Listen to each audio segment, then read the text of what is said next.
Hello friends, LOAON Winter happened today, December 12th at 4 p.m. KST. This video will cover my summary and my opinion about the event. Let's get to it right away.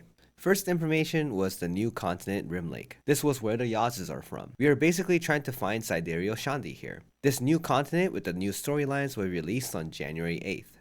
Next, a new class. We have a Yaz Specialist class. On the video, it was shown as Wild Souls. It's a Beastmaster or Druid kind of class. As the director shared, basically the class spawns animal spirits to attack using a scroll as a main weapon. She can also transform into animal spirits to attack. So basically, shared on how you allocate your arc passive enlightenment points, you can focus on the summon parts or the transformation attacks. The release date of the new class will be the same as Rim Lake release, which is January 8th. Next is Kazeros Raid Chapter 3. Director has mentioned that this is where the war really starts. Basically, Chapter 1 was Defense Protocol, second chapter being Strategic Pylon Placements to infiltrate, and third chapter here is where the warfare is going to start. Eye level is going to be 1680 normal and 1700 hard. As Director mentioned, Gate 1 will be Theomine and his Dark Army. Gate 2 will be a Chaos Guardian, where he mentioned you can see the boss absorbing Albohastic's powers as it's being its main mechanic. Gate 3 is called Mordun, an abyssal being where they will introduce a new mechanic called Wire Action System. For difficulty, he hasn't really specifically mentioned, but it seems to be around Chapter 2 Belshazzar level. The raid is planned to be released at the end of January. Next, Director also shared what's coming up for the long term. Apparently, the climax of the raid will be after Chapter 3. This last chapter of the Kazeros raid is the final chapter. They have specified that they are developing as hard as they can in terms of quality and difficulty. Director stated with high confidence that it will be very, very difficult. On a fun note, the new director said that he won't take it easy on the users and make it as hard as he could. So with that, there will be another First Clear race event as well. The release date is mentioned before summer. However, I'm estimating it's going to be around fall time, where they're going to tease it on Summer LOAON. Dailies will also expand, where it will be 1700 eye level, with the cubes and Chaos Dungeon and Chaos Gates, etc. And also with the new Guardian Drektalis. Seems like the Guardian has perfect guards, but Director mentioned it will be included just to give it a light warm up on the mechanics. We have Strike Raid. This has been discussed for a while. The director mentioned these raids are going to be seasonal, as in limited time access. The difficulty difference is 8-man raid for harder difficulty, and a 4-man party version where the difficulty is lower to a point where it's possible for even matchmaking. This is planned to be released maybe around March. He talked about arc passive in all areas. This was a hot topic a few weeks ago. The purpose of this is to unify growth into one system so that people don't have to worry about learning two different things. When their characters in tier 3 and when your characters in tier 4, you learn different two systems of growth. Basically, we are all going to be funneled into one system, which is arc passive. Talking about this in detail will make the video too long, so I will suggest to refer to other videos from fellow content creators to understand the details. We have Elixir and Transcendence getting a full overhaul, finally. It's such a terrible system for new players. He mentioned that the problem of this is it takes too much effort with RNG on top to make the players get stressed out too much, which is true. Therefore, they simplified the minigame to be simple and very quick. For Elixirs, it's simplified a lot, where the options are more straightforward with less RNG. You'll be choosing just the 5th last option and proceed with the minigame, and options are super simple, and it doesn't give additional variables like honor and chaos stacks, and transfuses is 10 total instead. For Transcendence, this one is pretty big. It's a totally different minigame. Instead of deleting a bunch of tiles, you're basically playing a board game to reach the end. You're simply rolling the dice to get to the end in less turns to achieve 3 flowers. Theomine and Echidna will include solo mode. Also with this, director mentioned additional things, where he wanted to make solo content more enjoyable for new players. For example, for Clown Raid, Bingo will be skipped completely, and Theomine Gate 2 will skip the traveling phase.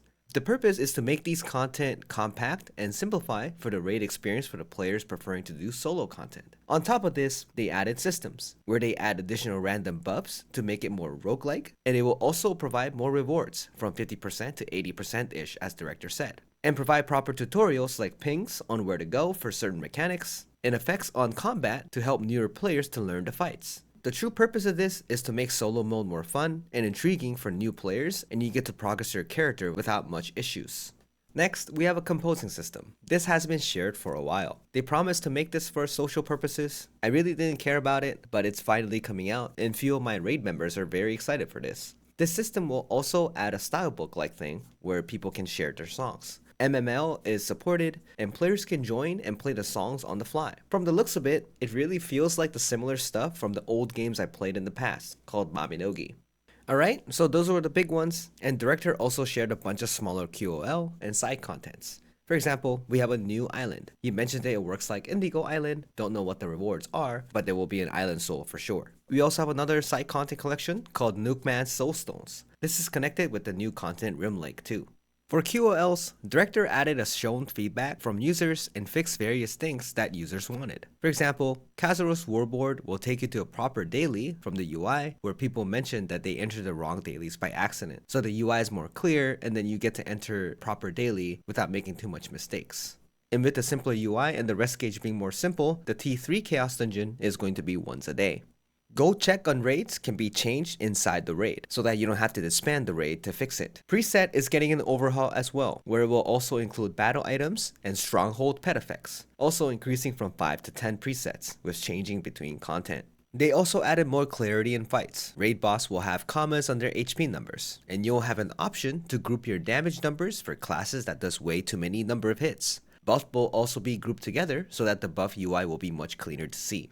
Other small ones with automatic disassemble is getting an expansion to dismantle life skill tools and throw away engravings you don't need automatically, and proper previews for something like card packs. Along with mail systems having your roster characters in a combo box to mail between your roster much easier. They're also expanding the default card slots for new players from 120 to 250. For people who have spent blue crystals already, the director said he's giving the blue crystals back. Other than all of the stuff that I said just now, Director's looking into a lot of QOL stuff and told that there will be some more changes to simplify things in the future updates. Also for life skills, the life essence will renew automatically, and for pet effects, this is for Korea only, it will automatically renew as well blue crystals, because for Korea, you do have to spend blue crystals to activate pet effects. Lastly, we're also removing all the old content like Challenge Guardians, Abyss, and Platinum Fields. Afterwards, we have the 4 new hairs coming up, and changing more poses like the mage's long neck and weird fighting poses for fighters. Honestly, I don't know much about this because I don't have fighter and all my mages have animal costumes. They also plan to add a new animated Mokoko mouse cursors for the game too. Let's talk about the Mokoko Challenge Express. It's a little bit different in Korea all the time, but it is a good reference to see what the West is going to get as well. The upcoming Mokoko Challenge Express will be helping users to reach 1640, with solo mode challenges included. Basically, clearing the raids in solo mode will reward you with special assets if you're a new player. For example, clearing Valton will grant you all skills to be tripod level 4, clearing Vicus will grant you Light of Salvation 18, clearing Kaingil will grant you 3 engravings to be legendary, and clearing Voldis will grant you Light of Salvation and Lost Wind Cliff to be 24. And on top of that, you have the 1580 jumping with giving you a lot of assets like elixirs, and you have transcendence tickets, and then you have the eyeballs from Echidna, and then you have the scales from Behemoth. And when you complete the event, you get additional set of rewards as well. It's pretty cool to see a level 7 gem being an event gem too. You get 4 of them, and it's probably 2 damage and 2 cooldown. Of course, the West version of this will be very different. It's often better at the time looking at it historically. So this is something to be excited about in the future if you're interested in starting or raising an alt character. Lastly, for immediate changes, we have gold nerfs on the raids. Again, this is for Korea only, and it should be treated as reference purposes because the West version is very different with bound golds. You can see Theomine has been nerfed very heavily to 7500 and gate 4 being 8000. I actually don't have to worry about running Theomine every 2 weeks. This is super good for me because it used to be a significant gold gain. I'm not quite sure how the community reacts. I don't really mind the change because I'm kind of tired of Theomine, and you guys probably know that too. LOAON talked about all the mini events, like the ones that we did before, that gives you Fate Embers, etc., all these things. And then you have the new avatars and new skins and PC Cafe events, all the similar stuff that they do most of the time. Along with Arc Passive, because most of the time Arc Passive do happen with Mokoko Express. And they also have mentioned that there's going to be a Smilegate shop to sell Lost Ark goods, and it's going to start from December 18th. I don't usually buy gaming goods. It's pretty exciting for some of the raid member friends. Okay, so wrapping up, December we have all the Arc Passive stuff, solo mode, QOLs like Elixir and Transcendence change. And on January, we have the new class, we have Rim Lake, we have the new raid, we have the new avatar, and then the new dailies coming out for eye level 1700. And for February, we got new islands and quests, March being the strike raid, and new skills including second set of transformation skins. After our rewards we usually get through the events, Director told us he wanted to show us one more thing.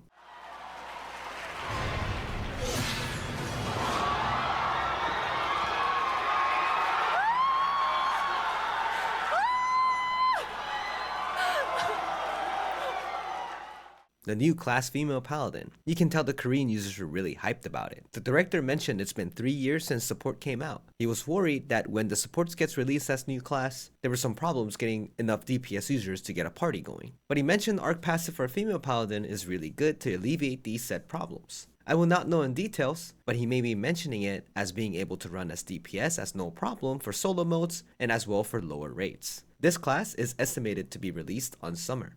I'm curious what you guys think about the whole event in general. What are you guys excited about it? Let me know in the comments. In continuing, I want to wrap up and talk about my honest opinion about LOAON and Lost Ark in general.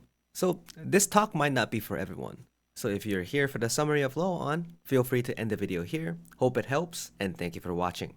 Continuing, I am super excited about the new updates and the new raids coming soon. I really do. Not to mention, another race for a very tough raid. I am super excited for that as well. I am definitely going to keep up playing Lost Ark on a weekly basis because I have a lot of friends that are be doing the race, or I have a lot of friends that I can play with every week. However, I usually play and stream Lost Ark once or twice a week, which is Wednesday and Thursday, rushing to finish all my raids. I'm trying to make that smaller, maybe once a week, which is a reset day on Wednesday. I manage a static group, and they're all great friends, and I love playing with. The new raid release will probably include most of them. With this, I'm very comfortable and happy with Lost Ark right now, and my stream is a lot smaller with the core audience that I really like hanging out with. My content is not as fun and exciting anymore. It's just myself as a gamer just playing the games I love. I apologize for not answering Lost Ark related questions during my streams all the time, and I'm very quiet all the time too, or show effort to deliver better content. In all honesty, a few months ago, I just found something else I want to focus in life. The weekly streaming sessions or sometimes long sessions grinding other games like Path of Exile, by the way that game is actually really addicting,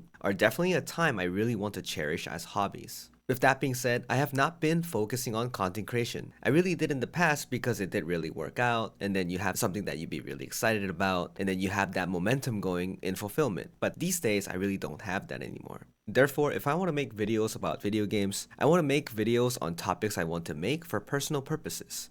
So I apologize in advance for all the people who are really liking my guides and my content. I don't know if it was that good to begin with, it was just me yapping, you know? And there are great content creators out there, so I definitely recommend watching them for information in the future.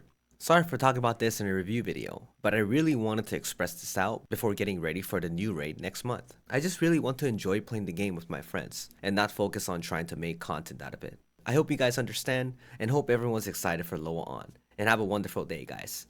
As always, thanks everyone for hanging out. Bye bye!